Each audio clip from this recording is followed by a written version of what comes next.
Hello and welcome back to the Honest Business Podcast. I hope you are very well. Today I've got an episode that is somewhat anticipated, I think, because I've had a couple of people say, are you doing your trend forecasting episode, mid-year review sort of thing? And I said, yes, I will do. So today I'm going to share with you 30 sort of trend predictions, but I use that lightly, that term, forecasting sort of vision that I see for the rest of the year and beyond. I do this sort of twice a year. If you go back to episode 18, I think it is, I did one of these last year in the middle of the year for the rest of 2022, and then at the start of the year I did 2 bumper episodes, which you loved. I went down really well, of about 55 business trend predictions. However, today I'm going to come at you with 30 trend predictions for the rest of 2023 and moving into 24 that I see happening. And, you know, a lot of which is already happening. It's more so, I say this in every episode as a disclaimer, because it's more so just a kind of conversation around points and things that I see and observe that make sense. Part of my job is to look at this stuff and analyse it and make sense of it and work out what I believe to be the next kind of moving pieces of business forward. And so, yeah, we'll dive in. However, what I thought I would start the episode off is I thought we could look very briefly at what I said in episode 18, which was this time last year. So 12 months ago, I listed out, I think, about 24 maybe pointers, and I had to read through them, and it was really interesting actually, because pretty much all of them were bang on. There was a couple where I was like, yeah, we haven't quite got there yet, or it had switched slightly. But I like to kind of look at and see, you know, what came up and what worked. There were some really interesting ones that I thought were interesting. I'd said how people, well, we had a lot of different things in that episode. There was a lot of, you know, it had less guest workshops and coaching programs, which I think is a massive one. We've definitely seen play out. There was another thing about businesses closing, and sadly that, you know, has really come into fruition a lot. I was talking about how people will switch in the coaching industry from using the word coach to mentor, which has really taken a whole hold of itself recently. I talked about agency services and about that sort of business model, and there being a demand for done for you work, and that I definitely think has fully kind of gone away with the fairies, and that's definitely a thing that is huge, which is great. We talked about UGC content and about how sort of that anti-brand was sort of prevalent, and I definitely think that that's, you know, continuing to be a beast that is sort of moving forward. I made a comment about Black Friday, and I said that it would be a month, which it definitely was, I think, depending on your industry. Some industries not, but for a lot of people it was.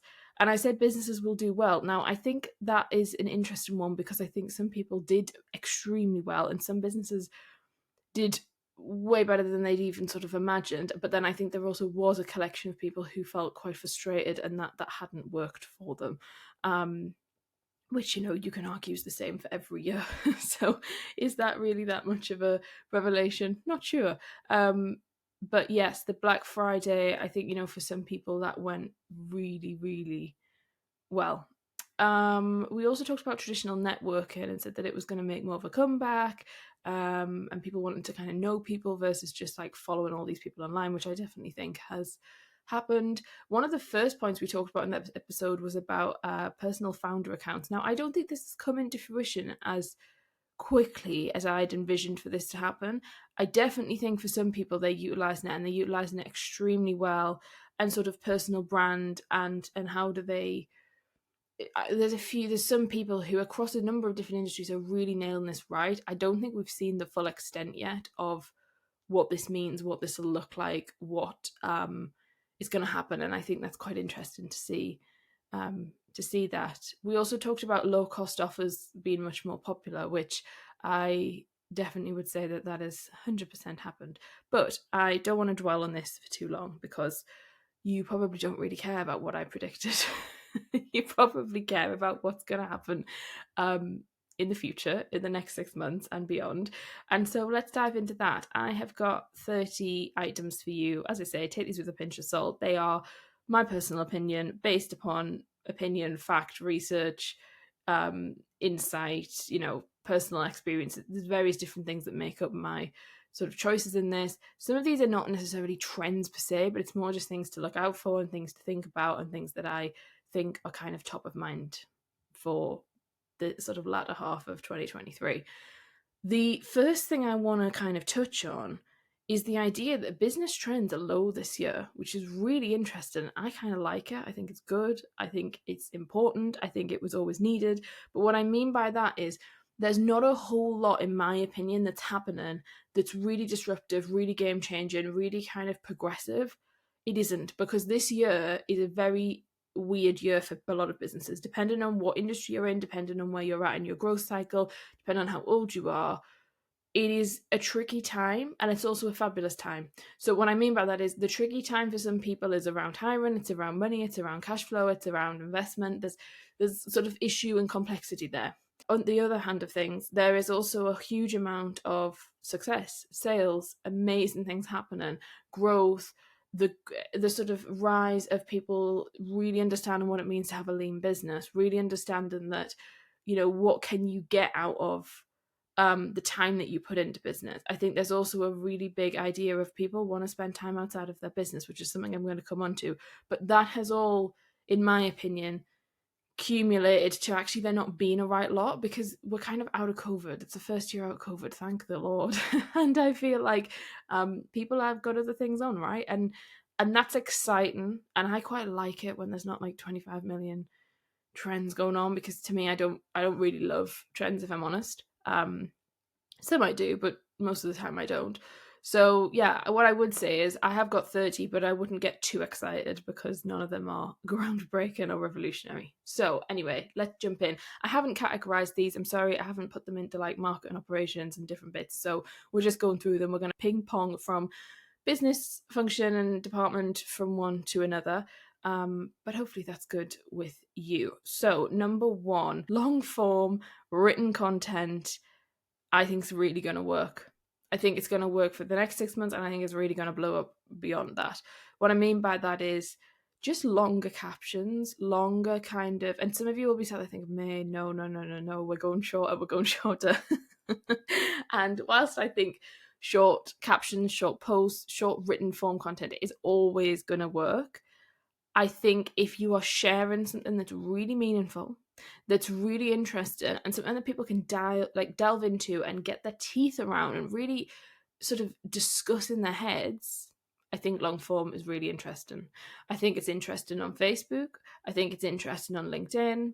I don't think we've reached the point yet about the blogs. I don't know, did we talk about this at the start of the year? I can't remember what the episode number is for those of you who, the one in January might be around the 50 mark, maybe episode 50 or something.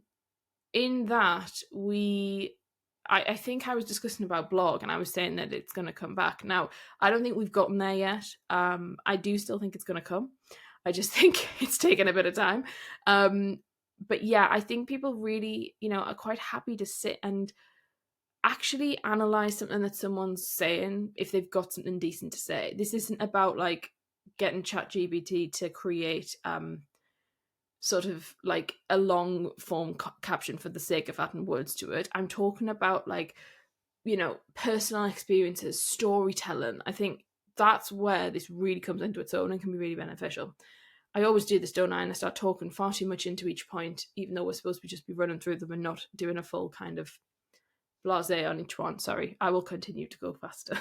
Some of you are like, we're 9 minutes in. Come on, May. We haven't got all day. So my second point is that TikTok will continue to get bigger. Has reach, shifted on TikTok? Yes. And I think that was one of my predictions last year. Has it changed? Yes, it's evolved. Of course it's going to, it had to. But I do believe that TikTok's still a huge, huge, huge opportunity. It's one of the biggest opportunities, especially if you're a startup, or you're just getting started and you need access to people for free.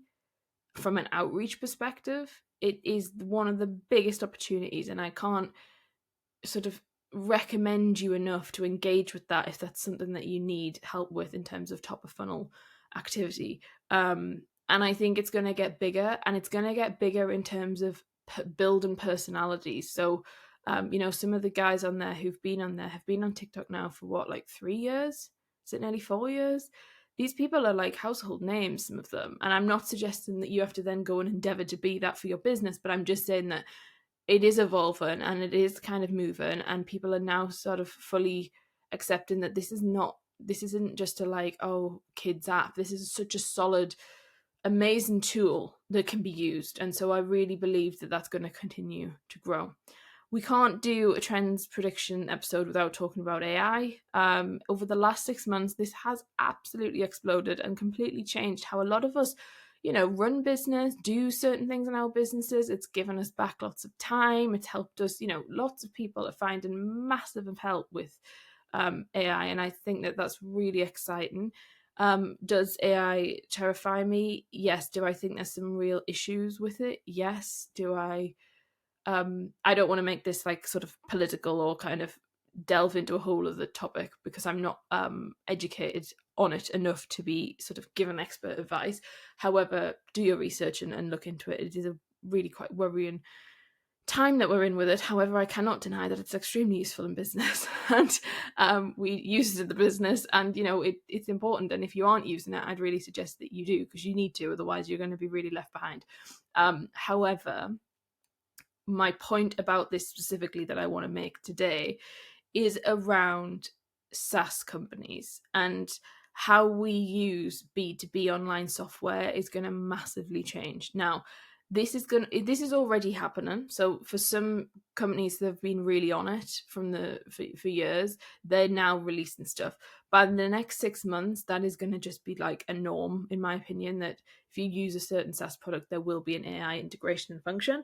And then I think in 2024, that's just going to really, spiral and change and evolve into a much more kind of reliable, robust situation. Because at the minute, there's still kind of, teething issues with it, which is fine. And I think, there's a lot of SaaS businesses right now really working their butts off and spending a hell of a lot of money in development to make this work, because they know how revolutionary it's going to be for consumers. And I think it's very exciting that we're on just the kind of like little bit of a cliff in terms of what it can do for us, and actually it's going to really change things. So if you use a lot of software in your business that you pay monthly for, I think get excited at the fact that it's really likely that pretty much everybody will be working out and is working out a way of using that and build an AI into it. So whether that's your course host and platform then does half of the work for you, or whether your accountant software starts predicting things for you. Like, there's so many things that can happen and that will move over the next sort of 3 and 6 months time. So that's exciting, and I'm excited about it. Number 4, WhatsApp text is going to be a really big thing. So it already is a big thing depending on where you are in the world. And this year, a lot of, last year it was SMS messaging was sort of an interesting topic that people were discussing in conjunction with email marketing, or as a kind of substitute to some degree for it. I think that sort of text is this really interesting connection point for people. And when we talk about building marketing strategies where, touch points are, how do we gain a touch point to someone that really impacts their day?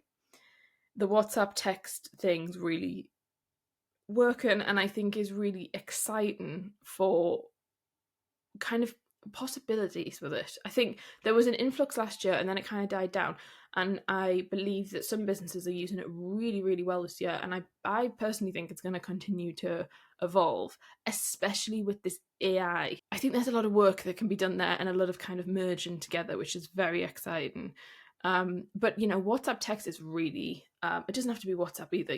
SMS, let's talk about SMS if you want to. It's effective. Conversion rate's high. Conversion rate is extremely high. If you've got a product-based business, I would be seriously looking at SMS. And if you have a service-based business, there's still definitely ways that you can use it, but really good conversion rates going on there. The 5th point, prediction, is about people want clear and concise sales. So at the point in which they are ready to buy, people want to buy really quickly. And people don't kind of want to like beat around the bush. They actually just want to be sold to. And I've seen this a massive amounts this year, both personally and in the business, but also with clients and in other areas where people are so intelligent now, right? They can find the information normally, if you've done a good job, that they need to find. At the point in which they're making contact with a sales representative, with you, with someone in the business, they're like ready to buy, or they're sort of like 80% there, or 85, 90% there. So I think a lot of, and I've seen a lot of people not react to this. I've seen a lot of people kind of, they're still stuck in the kind of 2020 era where everybody was having quite like lengthy conversations, and it was all a bit like, oh, this and that and the other. Like, a lot of people, they want to be sold to. Sell them, sell what you got. I think people need just clarity around what can they buy. So that's interesting. Number 6, to link to this, is there's a lot more people hiding in the sidelines. So people will be consuming content, they're not interacting, they're not engaging, they're loving what you're doing, and it is bigger than ever, I think, for this, and they're just not really saying anything.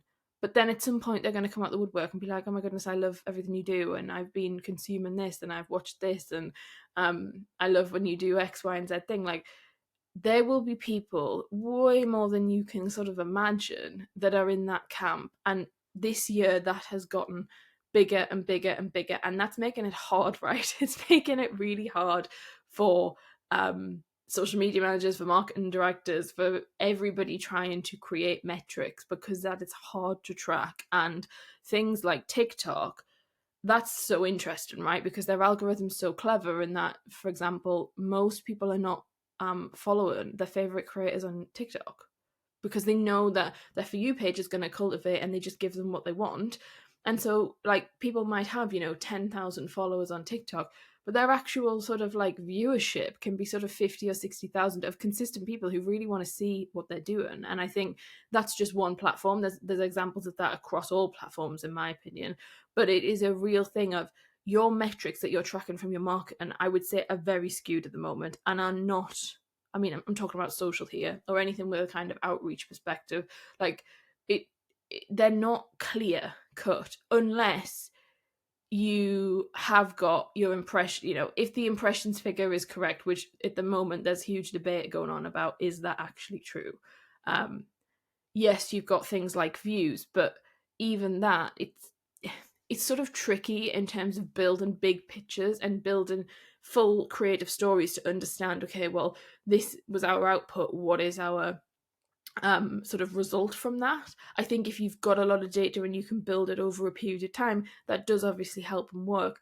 But it is a bit more time consuming than just looking at a set of figures on a screen and saying, well, this is what the dashboard's telling us and this means this, because right now I just don't believe that that is necessarily correct from a sales perspective, or from a funnel perspective, or from moving customers through your sort of buying process. Number 7, people want in-person experiences. I think this is going to continue to kind of move. I think it is going to change, though, because I think people were kind of just like, they didn't really care what it was, and they were like, I'm just leaving the house, I need to go out, I'm going to the event. I think that has changed, and I think it's going to continue to evolve. But I think, this idea that you can have virtual and in person together is a really interesting concept, and people want that, right? People want to buy something with both elements in.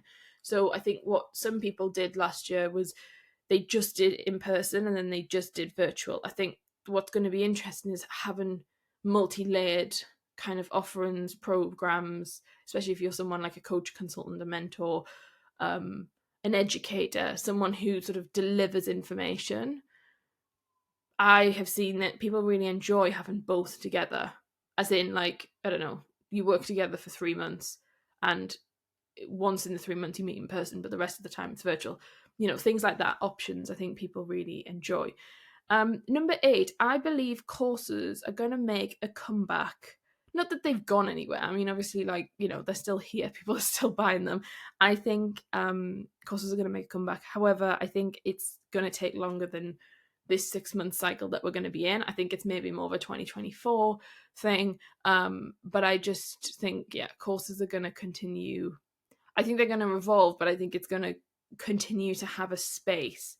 I think some people are now questioning, a traditional course where there's no kind of community or no kind of implementation support, does that mean that that's dead? Do we not do that? Should we not create one? And I disagree. I think it's different now. I think people want a shorter course like that. If it's a traditional course, I think people want very specific, very niche, very clear, easy to do, easy to run through, easy to buy. Like, it needs to all be easy. But I do believe that courses are sort of going to make a real comeback. It kind of like leans itself nicely into this whole idea of kind of slower living and slower kind of pace of doing everything in people's own time, in a place, in a way to suit them, which something like a self-paced course really lends itself to. Number 9, this is still on the topic of sort of like coaching, educating, consultant industry. The world of certification is still gonna be pushed. And what I mean by that is, we've discussed this, I think, last time on one of these episodes about, there's been a huge rise in people creating coaching certifications and certifications to be certified in all sorts of random items. And I'm not going to dive into it because I've spoke before about my issues and concerns with that. I've also spoke about how, why it's good and where it can be really meaningful and useful. But there's kind of two parts to my perspective on that. However, I don't believe it's going anywhere. I think, certification will still be very much thriving and alive. And people will continue to sort of jump in. They're gonna continue to just be like, yeah, I want that. Which is kind of interesting. Again, I don't want to dive too much into it, but you can probably tell from my voice I have mixed views as to whether that's a good thing or not. I think there's issues with that. Number 10, there is going to be more of a transition from people who have an online business wanting to move to a wider traditional business kind of authority and status. And what I mean by that is, like, there's going to be more of a kind of desire for that to be a thing, and people wanting to have credibility outside of just their online space or their community that they've built. We've seen this briefly this year.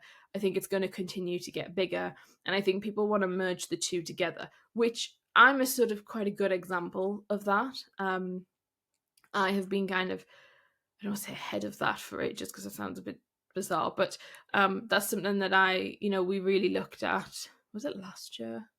Yeah, I think last year. And we continued to do. I'm very much an online business. I love an online business. It's changed my life, and it changes many people's lives. I'm never going to be the person that says, let's go back to traditional in person and traditional this and that. Like, no, it's just such a time waste. But I think that is really going to sort of build, and people are going to feel, sort of leaders and CEOs are going to feel a kind of desire to connect the two together, and also find a lot of opportunity from that, because there is a lot of opportunity, and most people aren't tapping into it. For example, we don't as a business. There's lots of things that I could be doing that we just don't do, but should I have wanted to, there's sort of lots of different strategies and things that you could be capitalized on from that perspective. Number 11, the rise of micro done for you offers is going to happen. Now, this is a really interesting thing, and this had a moment, I believe, was it like 2019 maybe? But this is where I'll just explain it in case you're like, I have no clue what you're on about. So this is where you kind of have a done for you service, but it's a micro offer. So a lot of done for you stuff, if someone does offer done for you, it's kind of like a big project or a big like thing where someone's paying, $2,000, 10 grand, 20 grand, and they're having something built for them. What I believe is going to really happen is the idea of this micro done for you situation where it's around, I don't know, £500. It might be less, but it's sort of that £500 mark. And the key thing with this, I believe, is that it's easy for both parties, especially easy for the person doing the done for you to do. So it's some kind of like standardized item where loads of people need it, and loads of people are going to give you the money in exchange for you doing something, writing something, creating something. It's very much, I see it as like writing. There's some kind of thing where you're using your knowledge and your brain and your insight and your ability to do something to then be able to give to someone else to save them the brain space of doing it. Which some of you might be like, okay, whatever. But I think this is going to be a really interesting piece. One of the most, actually, I think this is one of the most things that I think it'll be interesting to see how it plays out and how it grows. But it's kind of nice because I think it's going to sort of solve this gap that some people have in terms of how do we get, if you sell high ticket, it's like, how do we get someone to know our work, love our work, see it? And maybe a freebie's not that thing. So, you hear a lot of people talk about, you need a freebie, you need a downloadable, and that's kind of like a thing. And I agree with that, build an email list, of course you need to. However, for some businesses and for some people you're selling to, like, it might be that the people don't really want a freebie. They don't really download freebies. I can't tell you the last time I downloaded a freebie. I have absolutely no clue. Like 2 years ago? I don't know. Maybe longer? I have no recollection. It's not, for me, a freebie download thing isn't really a huge thing. Am I saying that I wouldn't? No. Like, if there was a really good one or a decent one or something that I was interested in, I 100% would. We're at the process at the moment of creating something that's been going on for ages and ages and ages. And the idea is that that's going to be free. But it's quite challenging in terms of, some people come to me and say, man, I'm not convinced the freebie's really the item. And I agree. For some people, I think this micro done for you offer really makes sense and will work for certain businesses, which is exciting. Number 12, entrepreneurs looking for more well-being support. So in addition to strategy, and I do believe this year that it has been a slight shift towards people valuing strategy, I still think we've got a long way to go with that, and I still think people are still getting themselves round on understanding the benefit of that, and actually what does that mean to invest X amount of money to have solid strategy. Like, we're not fully there yet, but we're getting there, and there's been a lot of change since last year. But then what also is going to come into play is this idea that entrepreneurs are really understanding that well-being is the thing that's like the golden ticket, because if they ain't got it and they're not happy and their mental health's really bad or they're really unwell, all of the strategy doesn't work, all of the plans ain't gonna happen, like everything that they've envisioned for the business isn't gonna work. So I believe there's gonna be even more of a focus on well-being, mindset coaching, therapy, holistic approaches, like acupuncture, like all of these stuff that people do that are kind of personal items, really. I'm not necessarily saying that they're business activities, but are going to really start to be normalized mainstream. Now, obviously, there's a huge amount of privilege that comes with a lot of this stuff. But in terms of business owners and leaders, I think this is going to really take off into a kind of movement of its own. And if you're in that industry, if you're in the kind of holistic space, the therapist, the coaching, the kind of anything to do with the mind, body, spirit vibe, really go for it. Like, utilize it, because I think there's real hunger for it. Healing, like anything that, I think the issue I see is that there's not many people talking about it practically enough for them people to say, yeah, I want to work with this person, which could be a whole other episode. But I would really encourage you, if you're someone who is in that space, go and utilize it, because there is a definite shift coming. And I think over the next 6 to 9 months beyond is going to really continue to evolve. Let's talk a little bit about podcasts. So number 13, this is an interesting point, and some of you might disagree with this one. However, I think podcasts are going to shift more to like a community-based conversation, as in versus like a one-way street educating style. So like the educating style is essentially what's going on right now, and is essentially what this podcast is. So some of you will laugh and be like, are you not contradicting what you do? Yeah, I am. I'm being really open and honest with you. I think, and I'll go on to in a moment why I believe that actually you can still do the style that we have as a podcast. However, if you want to build a like really big podcast that is really sort of a key player in an industry and is really, the one that people go to, I really believe that this community-based conversation is going to come in. Whether that is you utilize it every week and you bring other people in and you're talking with people, great. But I think in order for it to stay current, to stay sort of in the media to some degree, and to stay kind of buoyant, the kind of community element really allows for that to do that, because it allows for the podcast to then evolve beyond just the podcast, which is the bit that I think a lot of podcasts have failed at, right? It's like very much that people just record the podcast's in silo, and that's that. And yes, you might create a clip and post it somewhere, but there's not like much more to it. Whereas I actually think for those businesses who are a podcast business, um, or the podcast makes up a huge amount of their marketing strategy, I think we're going to see a really interesting move of how do we engage people more with it, because there's only a certain amount of times that you can say sort of the same thing or similar things for until you get unique human perspective involved. So I think that's a really interesting piece of the puzzle. Number 15. I believe that the market rate for what people are charging typically for B2B services is somewhat lowering. So direct to consumer, other way around, I see it increasing, and we've seen that, it's had to because of inflation and other things.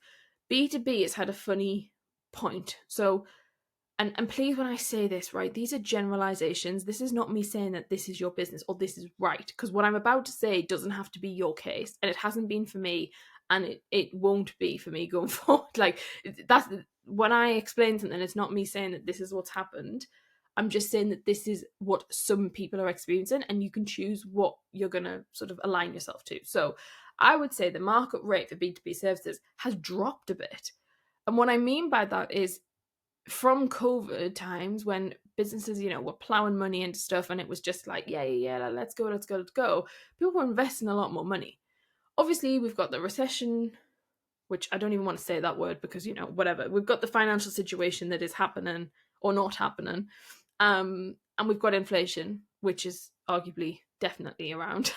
And it's shifting things. People are, people want to understand what they're getting. They want to know what they're paying for. And people are really connected to the money they're spending on something and what does that mean for the other money that they don't then have. And I'm going to talk about that towards the end for something else linked to the founders and CEOs. But yeah, as I say, I think people are finding a lot more resistance to price, which is quite interesting because it definitely was not so much over the last kind of 2 or 3 years. But as I say, you don't have to buy into that, because me and many other people are examples where that's not sort of the case. But if you're talking generally, and if you're not really clear and strategic about what you're doing, you might find that that is the case. Next up, if you do launches in your business, we are going to see longer launches happening, I believe. So, and I think I spoke about this at the start of the year, but longer kind of launches for people to make better decisions in their purchasing.